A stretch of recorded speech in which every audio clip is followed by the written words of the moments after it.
एनआयएचं पथक 2 दिवसांपासून अमरावतीमध्ये आहे।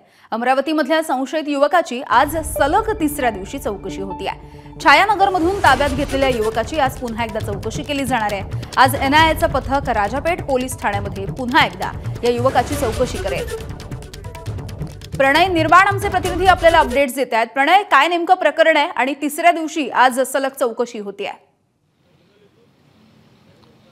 यामिनी, नक्कीच तिसऱ्या दिवशी आज एनआयएचं पथक परत राजापेठ पोलीस स्टेशनमध्ये ज्या संशयिताला छायानगरमधून ताब्यात घेतलेले त्याची चौकशी आज परत सकाळी 11 वाजेपासून सुरू होणार आहे। सलग 2 दिवस एनआयएच्या पथकाने या युवकाची चौकशी केलेली आहे, परंतु त्या चौकशीमध्ये काय निष्पन्न झालं हे अजून आपल्याला कळू शकलेलं नाही, कारण एनआयएचा जो पथक आहे तो एकदम अतिशय गुप्त पद्धतीने त्याची चौकशी करताय आणि रात्री त्याला परत घरी सोडून देतात नोटीस देऊन, आणि सकाळी परत 11 वाजता त्याला पोलीस स्टेशनमध्ये बोलवण्यात येते।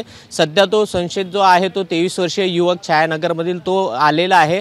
काही वेळातच एनआयएचं पथक परत राजापेठ पोलीस स्टेशनमध्ये येणार आहे। प्रकरण असे आहे की पाकिस्तानमधल्या काही संघटनेशी या युवकांनी संपर्क केलेला आहे अशी आपल्याला प्राथमिक माहिती आपल्याला मिळालेली आहे।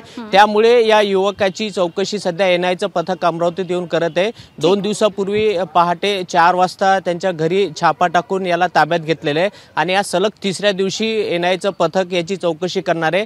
आज रात्री उशिरापर्यंत परत चौकशी होईल आणि त्या चौकशीच्या अंती काय समोर येईल हे आता पाहावं लागेल। अगदी प्रणय, धन्यवाद या माहितीसाठी। एबीपी माझा, उघडा डोळे बघा नीट।